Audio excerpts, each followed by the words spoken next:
TV Kannada. ನಮಗಂತೂ ತುಂಬ ಒಳ್ಳೆಯದಾಗಿದೆ. ಇಂಥ ಐನರಂತೂ ಎಲ್ಲೂ ಸಿಗಲ್ಲ. ಆರೋಗ್ಯ ಚೆನ್ನಾಗಿರುತ್ತೆ.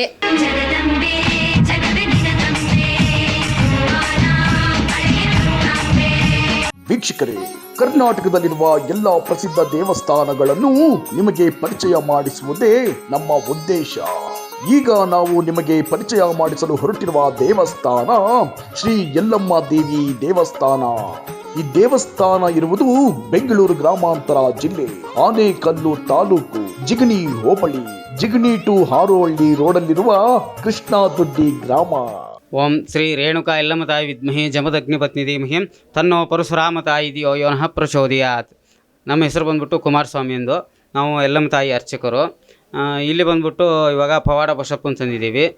ಯಲ್ಲಮ್ಮನ ಬಸಪ್ಪ ನಾವು ಯಲ್ಲಮ್ಮನ ಶಕ್ತಿ ತಂದುಬಿಟ್ಟು ದೀಕ್ಷೆ ಕೊಟ್ಬಿಟ್ಟು ಬಸಪ್ಪನ ಬಿಟ್ಟಿದ್ದೀವಿ.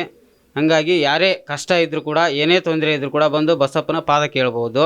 ಆಮೇಲೆ ಮನೆ ಗೃಹ ಪ್ರವೇಶಕ್ಕೆ, ಊರಲ್ಲಿ ಏನಾದರೂ ತೊಂದರೆ ಇದ್ದರೆ ಬಂದು ಬಸಪ್ಪನ ಕರ್ಕೊಂಡು ಹೋಗ್ಬಹುದು. ಬಸಪ್ಪ ಬಂದ್ಬಿಟ್ಟು ನಿಮ್ಗೇನಾದರೂ ಕೆಲಸ ಆಗಬೇಕಾದ್ರೆ, ಆಗೋದಿದ್ರೆ ಬಲಗಾಲು ಕೊಡುತ್ತೆ, ಇಲ್ಲಾಂದರೆ ಎಡಗಾಲು ಕೊಡುತ್ತೆ. ಬಂದು ಬಸಪ್ಪನ ಬಂದು ಪಾದ ಕೇಳ್ಬೋದು. ಆಮೇಲೆ ಏನೇ ಗಾಳಿ ಚೇಷ್ಟೆ ಏನೇ ಇದ್ದರೂ ಕೂಡ ಇನ್ಮೇಲೆ ಬಸಪ್ಪನೇ ಕಂಡು ಹಿಡಿತಾರೆ. ನಾವು ಕುಂದ್ರಿಸ್ಬಿಟ್ಟು ಬಸಪ್ಪನ ಬಿಡ್ತೀವಿ, ಬಿಟ್ಟು ಅವರೇ ಕಂಡು ಹಿಡಿತಾರೆ. ಎಲ್ಲ ಏನೇ ತೊಂದರೆ ಇರಲಿ ಬಂದು ಕೇಳ್ಕೊಬೋದು ಬಸಪ್ಪನ. ಆಮೇಲೆ ಭಕ್ತಿ ಭಾವನೆಯಿಂದ ಕೇಳಬೇಕು. ಆಮೇಲೆ ಬಸಪ್ಪ ಬಂದ್ಬಿಟ್ಟು ನೋಡುತ್ತೆ, ಫಸ್ಟ್ ಅವ್ರನ್ನ ಚೆಕ್ ಮಾಡುತ್ತೆ, ಅವ್ರೇನು ತೊಂದರೆ ಇದೆಯಾ, ನಿಜ ಸುಳ್ಳೋ, ಇವ್ರೇನು ತಪ್ಪು ಕೇಳ್ತಾರೋ ಅಂತ ನೋಡಿಬಿಟ್ಟು ಅವ್ರಿಗೆ ಪಾದ ಕೊಡೋದು. ಸುಮ್ಮನೆ ಪಾದ ಕೊಡೋಲ್ಲ, ಸುಮ್ಮನೆ ಯಾರಿಗೂ ಕೊಡೋಲ್ಲ. ಬಂದು ಕೇಳ್ಕೊಬೋದು. ಏನೇ ತೊಂದರೆ ಇದ್ರೂ ಬಂದು ಬಸಪ್ಪನ ಪಾದ ಕೇಳ್ಬೋದು, ಎಲ್ಲ ನಿವಾರಣೆ ಆಗುತ್ತೆ. ಬಸಪ್ಪ ಬಲಗಾಲು ಕೊಡ್ತಾನೆ, ಇಲ್ಲಾಂದರೆ ಎಡಗಾಲು ಕೊಡ್ತಾನೆ. ಬಂದು ಕೇಳ್ಕೊಳ್ಳಿ. ಇನ್ಮೇಲೆ ಗುರುಗಳು ಮಾಡ್ತಾರೆ. ಆಮೇಲೆ ಬಸಪ್ಪನೂ ಕಂಡು ಹಿಡಿತಾನೆ. ಬಂದ್ಬಿಟ್ಟು ಅವ್ರಿಗೆ ಗಾಳಿ ಇದೆಯೋ ಇಲ್ವೋ ಅಂದ್ಬಿಟ್ಟು ಬಸಪ್ಪನಿಗೆ ಹೋಗಿ ಅವ್ರನ್ನೇ ಕಂಡು ಹಿಡಿತಾನೆ. ಬಸಪ್ಪನ ಕಂಡು ಬಿಡ್ತಾ ಬಿಡಿಸೋದು ಅವರೇ ಮಾಡ್ತಾರೆ ಇನ್ಮೇಲೆ ಮುಂದಕ್ಕೆ.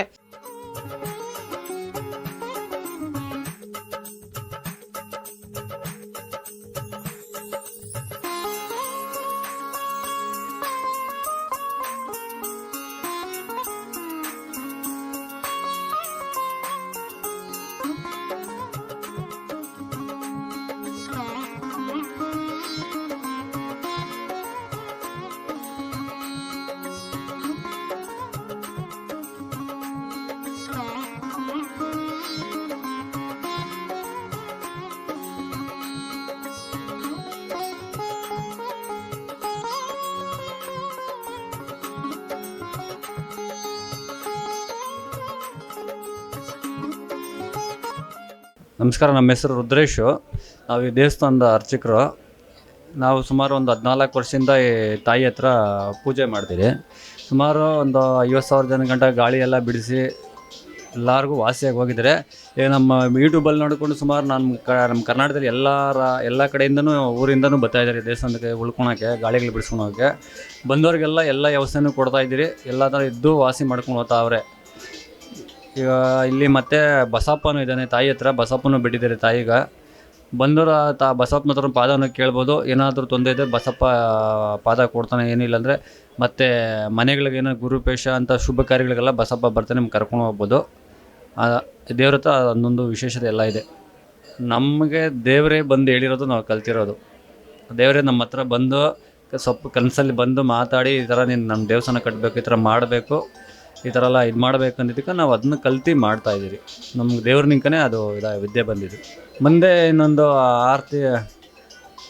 6 ತಿಂಗಳಲ್ಲಿ ದೇವಸ್ಥಾನ ಕಟ್ಟೋಕ್ಕೆ ಸ್ಟಾರ್ಟ್ ಮಾಡ್ತೀರಿ ದೊಡ್ಡದಾಗಿ. ಈಗ ಸಿಂಪಲಾಗಿ ಮಾಡ್ಕೊಂಡಿದ್ದೀರಿ. ಮುಂದೆ ಇನ್ನೊಂದು 6 ತಿಂಗಳಲ್ಲಿ ದೊಡ್ಡದಾಗಿ ಕಟ್ತಾಯಿದ್ದೆ ದೇವಸ್ಥಾನ. ಇದರದ್ದು ಜನಗಳಿಗೆ ಒಳ್ಳೆಯದಾಗಲಿ ಅಂತ, ಅದರಿಂದ ಭಕ್ತಾದಿಗಳಿಗೆ ಒಳ್ಳೆಯದಾಗಲಿ ಅಂತ, ಬರೋಂಥ ಜನ ಜಾಸ್ತಿ ಇರ್ತಾರಲ್ಲ ಅವ್ರಿಗೆ ಒಳ್ಳೆಯದಾಗಲಿ ಜನಗಳಿಗೆ. ಆದರೆ ಬಸಪ್ಪನಿಂದ ಎಲ್ರಿಗೂ ಒಳ್ಳೆಯದಾಗಲಿ ಅಂತ ಬರೋವಂಥವ್ರು, ಗಾಳಿ ಇರೋಂಥವ್ರು ಒಂದು 5 ದಿವಸ ಉಳ್ಕೋಬೇಕಾಗುತ್ತೆ. ಅಂಥವ್ರಿಗೆ ಬರೋರಿಗೆಲ್ಲ ಅನುಕೂಲ ಇದೆ. ಸ್ನಾನದ ವ್ಯವಸ್ಥೆ, ಟೈಮ್ ಊಟ ಎಲ್ಲ ವ್ಯವಸ್ಥೆ ಇದೆ. ಎಲ್ಲ ವ್ಯವಸ್ಥೆ ಕೊಟ್ಟಿದ್ದು. ಸ್ನೇಹಿತರೆ, ಶ್ರೀ ಯಲ್ಲಮ್ಮ ದೇವಿಯ ಮಹಿಮೆ ಪವಾಡದ ಬಗ್ಗೆ ನೀವು ತಿಳಿಯಲೇಬೇಕು. ಸಾಮಾನ್ಯವಾಗಿ ದೆವ್ವಭೂತಗಳು ಎಂದರೆ ಕೆಲ ವ್ಯಕ್ತಿಗಳು ನಂಬುವುದು ಅಸಾಧ್ಯ. ದೆವ್ವಭೂತಗಳು ನಿಜವಾಗಲೂ ಇದೆಯಾ ಎಂಬುದಕ್ಕೆ ಸಾಕ್ಷಿ ದೇವಾಲಯಕ್ಕೆ ಒಮ್ಮೆ ಭೇಟಿ ನೀಡಿ.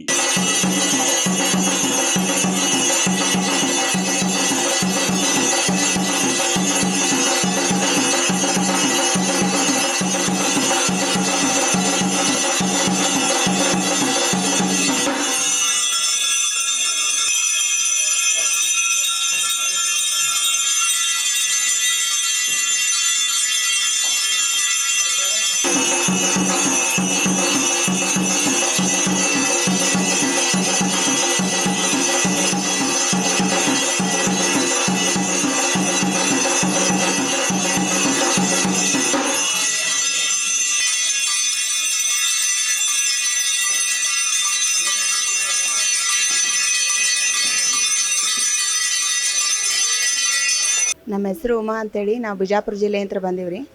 ಬಂದು 3 ದಿವಸ ಆಯ್ತು. ನಮಗೆ ಸಮಸ್ಯೆ ಇಲ್ಲ ಅಂತ ತಿಳ್ಕೊಂಡು ಬಂದಿದ್ದೀವಿ, ಚೆಕ್ ಮಾಡಿಸ್ಕೊಂಡು ಹೋಗ್ಬೇಕಂತ. ಇಲ್ಲಿ ಬಂದ ಮೇಲೆ ಗೊತ್ತಾಯ್ತು ಸತ್ಯ ಐತಿ, ದೇವಿದು ಐತಿ ಅಂತ ಹೇಳಿದರು. 3 ದಿವಸ ಭಾಳ ತ್ರಾಸ ಆಯ್ತು. ಆಮೇಲೆ ಏನದ ಎಲ್ಲ ಪರಿಹಾರ ಆಗೈತೆ ರೀ. ದೇವಿ ಸತ್ಯ ಜಾಸ್ತಿ ಐತಿ, ಎಲ್ಲಿ ಇಲ್ಲ ಈ ಥರ ಇಲ್ಲ ದೇವಸ್ಥಾನ. ಆ ದೆವ್ವ ಭೂತ ದೇವರ ನಂಬಿಕೆ ಇಲ್ಲದವ್ರಿಗೆ ಇದು ಸತ್ಯ ಘಟನೆ ಲೈವ್ ಆಗಿ ನೋಡ್ಬೋದು. ಇಲ್ಲಿ ಬಂದು ಎಷ್ಟೇ ದೂರಿಂತ್ರ ಬಂದ್ರೂ ಹೆಣ್ಮಕ್ಳು ಒಬ್ಬೊಬ್ಬರೇ ಬಂದ್ರೂ ಅನುಕೂಲ ಐತಿ. ಎಲ್ಲ ಸ್ವಾಮೀಜಿಯವ್ರು ಸರಿ ವ್ಯವಸ್ಥೆ ಎಲ್ಲ ಐತಿ. ಅವರಿಗೆಲ್ಲ ಒಂದು ಒಳ್ಳೆ ಲೈವ್ ಇಲ್ಲಿ ಬಂದು ಇದ್ದು ನೋಡ್ಕೊಂಡು ಹೋಗೋರಿಗೆ ಲೈವ್ ಆಗಿ ತೋರಿಸ್ತಾಳ್ರಿ ದೇವಿ ಏನಂತೆ. ದೇವ್ರಿದೆ ಎಷ್ಟು ನಂಬ್ತೀವಲ್ಲ, ದೆವ್ವ ಅದಾವ ಅಂತೇಳಿ ಇಲ್ಲಿ ಗೊತ್ತಾಗುತ್ತೆ. ಇಲ್ಲಿ ಬಂದು ಹೋದ್ಮೇಲೆ ನಂಬಿಕೆ ನೋವು ಅನುಭವಿಸೋರಿಗೆ ಅಷ್ಟೇ ಗೊತ್ತಿರುತ್ತೆ. ಅವ್ರ ಜೊತೆ ಬಂದು ಮಂದಿಗೂ ಸಹಿತ ಅನುಭವ ಆಗತ್ತೆ ರೀ. ಇಲ್ಲಿ ಬಂದು ಅವ್ರ ಜೊತೆ ಒಬ್ಬರೇ ಬರೋಕಂತೂ ಆಗಲ್ಲ, ಒಬ್ಬೊಬ್ಬರು ಬರ್ಬೋದು ರೀ. ಬಂದರೂ ಅನುಕೂಲ ಐತಿ. ಅವ್ರ ಜೋಡಿ ಬಂದವ್ರಿಗೂ ಅವ್ರಿಗೆಲ್ಲ ಗೊತ್ತಾಗುತ್ತೆ. ಆದ್ರೆ ದೇವ್ರು ಅದಾರಂತ ನಂಬಿಕೆ ಇಟ್ಕೊಂಡೇ ಬರಬೇಕು. ಭಾರಿ ಖುಷಿ ಆಗೈತೆ ರೀ. ಒಂದು ಮನೆಯೊಳಗೆ ಫ್ಯಾಮ್ಲಿ ಒಳಗೆ ಹೆಂಗೆ ಇರ್ತೀವಿ ಹಂಗೆ ಇದೀವಿ, ಅದಕ್ಕಿಂತ ಹೆಚ್ಚಿಗೆ ನೋಡ್ಕೊತಾರೆ ಇಲ್ಲಿ. ಕಳ್ತನ, ತುಡುಗು, ಮೋಸ, ಕಪಟ ಏನೂ ಇಲ್ಲ, ಭೇದ ಭಾವ ಇಲ್ಲ. ಎಲ್ಲರೂ ಬಂದು ಹೆಂಗೆ ಇರ್ತಾರೆ ಹೊಂದ್ಕೊಂಡ್ಬಿಡ್ತಾರೆ ಜಲ್ದಿ. ಆ ದೇವಿ ಮಹಿಮೆ ಅದು ಅಷ್ಟೇ. ಆ ಥರ ಯಾರು ಕಷ್ಟದೊಳಗೆ ಇದಾರತ್ ಬಂದ್ರೆ, ಕಷ್ಟ ತೊಗೊಂಡು ಬಂದ್ರೆ ಅವರು ಪೂರ್ತಿ ಆರಾಮಾಗಿ ಹೋಗ್ತಾರತ್ತ ಭರವಸೆ ಕೊಡ್ತೀನಿ ನಾನು. ಆ ದೇವಿ ಅಷ್ಟು ಧೈರ್ಯ ತುಂಬ್ತಾಳೆ. ನಾನು ಸಾಯಬೇಕು, ಸುಸೈಡ್ ಮಾಡ್ಕೋಬೇಕು, ಅವೆಲ್ಲ ಒಳಗೆ ಮಾಡಿಸ್ತಿರ್ತಾವತ್ತ. ಆ ಥರ ಇಲ್ಲಿ ಬಂದಮೇಲೆ ಆಕೆ ಎಲ್ಲ ಧೈರ್ಯ ತುಂಬಿ ಆರಾಮ ಮಾಡಿ ಕಳಿಸ್ತಾಳೆ. ಇದು ಮಾತ್ರ ಭರವಸೆ ನಾನು ಕೊಡ್ತೀನಿ.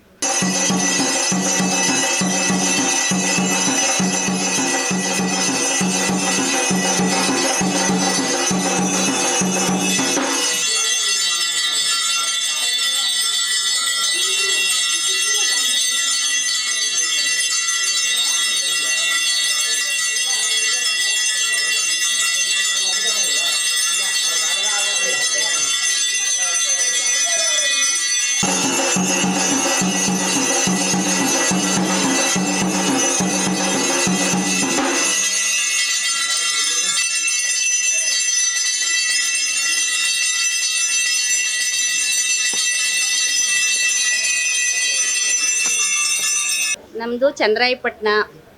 ನಾವೆಲ್ಲಿ ಹೋಗಿಲ್ಲ, ಇದೇ ಫಸ್ಟು ನಾವಿಲ್ಲಿ ಬಂದಿರೋದು. ನಮಗಂತೂ ತುಂಬ ಒಳ್ಳೆಯದಾಗಿದೆ. ಎಲ್ಲ ಜನಕ್ಕೂ ಹೇಳೋದೇನು ಅಂದರೆ ತುಂಬ ಒಳ್ಳೆಯದಾಗುತ್ತೆ, ಇಲ್ಲಿ ಬನ್ನಿ. ಇಂಥ ಐನರು ಅಂತೂ ಎಲ್ಲೂ ಸಿಗಲ್ಲ. ನಾವು ನೋಡಿದ ಮಟ್ಟಕ್ಕೆ ಈ ಪ್ರಪಂಚದಲ್ಲೇ ಸಿಗಲ್ಲ ಅಂದ್ಕೊಳ್ಳಿ, ಅಂಥ ದೇವ್ರಂಥ ಮನುಷ್ಯರು.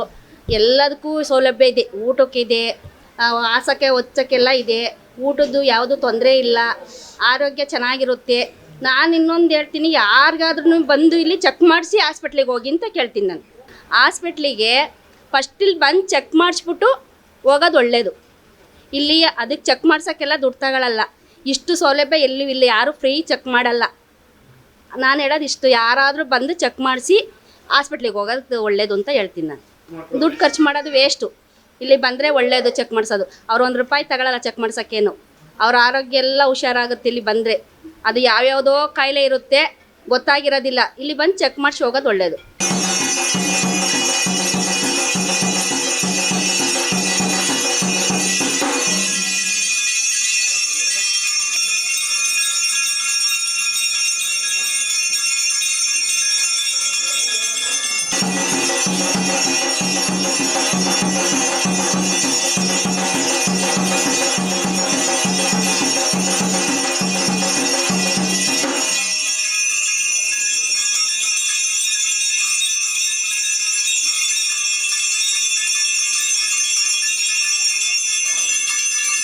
ಸೊ ನನ್ನ ಹೆಸರು ಕುಶಾಲ್ ಅಂತ.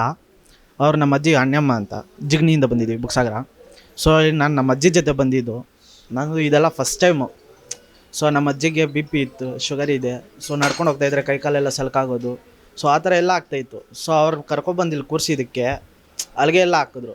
ಸೊ ಏನು ಆ ಥರ ಏನು ಪಾಸಿಟಿವ್ ಎನರ್ಜಿ ಏನು ಇರಲಿಲ್ಲ. ಸೊ ಅವ್ರಿಗೆ ಇಲ್ಲಿ ಹೋಗಿ ದಾಟೇನೋ ತಗ್ಸ್ದಾಗಿಂದ, ಸೊ ಅವರು ಅಲ್ಲಿ ತಗ್ಸ್ದಾಗಿಂದ ಅವ್ರಿಗೇನು ಆ ಥರ ಏನು ಇರಲಿಲ್ಲ. ಸೊ ಟ್ಯಾಬ್ಲೆಟ್ಸ್ ತಿನ್ನೋದು, ಅದರಿಂದ ಒಂದು 3-4 ಮಂತ್ಸಿಂದ ಆ ಥರ ಏನಿಲ್ಲ. ಮುಂಚೆ ಟ್ಯಾಬ್ಲೆಟ್ಸ್ ತಿಂದಿಲ್ಲ ಅಂದರೆ ಅವ್ರಿಗೆ ಆಗ್ತಾ ಇರಲಿಲ್ಲ. ಸೊ ನನ್ನ ಪ್ರಕಾರ ಏನಂದ್ರೆ ಬಂದು ಇಲ್ಲಿ ಚೆಕ್ ಮಾಡಿಸ್ಕೊಂಡು ನಂತರ ಹೋಗಬೇಕು. ಪಾಪ ಸುಮಾರು ಜನ ಬಡವರು ಇರ್ತಾರೆ. ಸೊ ನಮ್ಮ ಥರನೇ ಎಲ್ಲ ಪಾಪ ಅಲ್ವಾ.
ನಮ್ಮ ಹೆಸರು ಸರಸ್ವತಮ್ಮನ ಅಂತ. ನಾವು ಪಡ್ಯಾಳದಿಂದ ಬಂದಿದ್ದೀರಿ. ನಮ್ಮ ಮನೆಗೆ 4 ಜನಕ್ಕೆ ಇಲ್ಲಿ ಬಂದು ಬಿಡಿಸ್ಕೊಂಡು ಹೋಗಿದ್ದೀರಿ. ಮೇಲಾಗೈತೆ ಚೆನ್ನಾಗ.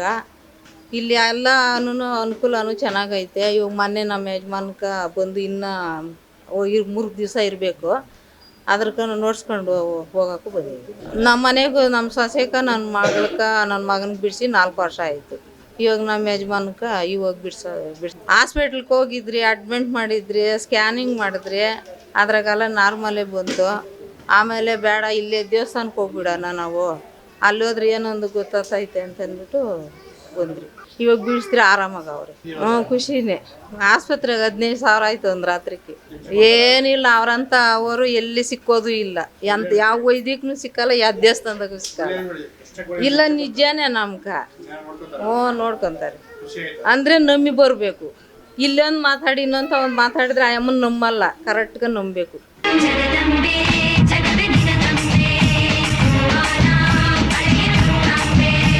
ಸ್ನೇಹಿತರೆ, ನೋಡಿದ್ರಲ್ಲ, ಶ್ರೀ ಯಲ್ಲಮ್ಮ ದೇವಿಯ ಪವಾಡಗಳ ಬಗ್ಗೆ, ಮಹಿಮೆಯ ಬಗ್ಗೆ ತಿಳಿದು ನೀವು ಧನ್ಯರಾಗಿದ್ದೀರಿ ಎಂದು ಭಾವಿಸುತ್ತೇವೆ. ಹಾಗಿದ್ದರೆ ಶ್ರೀ ಯಲ್ಲಮ್ಮ ದೇವಿಯ ಅನುಗ್ರಹ, ಆಶೀರ್ವಾದ ನಿಮ್ಮ ಮೇಲೆ ಸದಾ ಇರಲೆಂದು ಟಿವಿ ಕನ್ನಡ ವಾಹಿನಿಯಿಂದ ಪ್ರಾರ್ಥಿಸಿಕೊಳ್ಳುತ್ತೇವೆ. ಧನ್ಯವಾದಗಳು.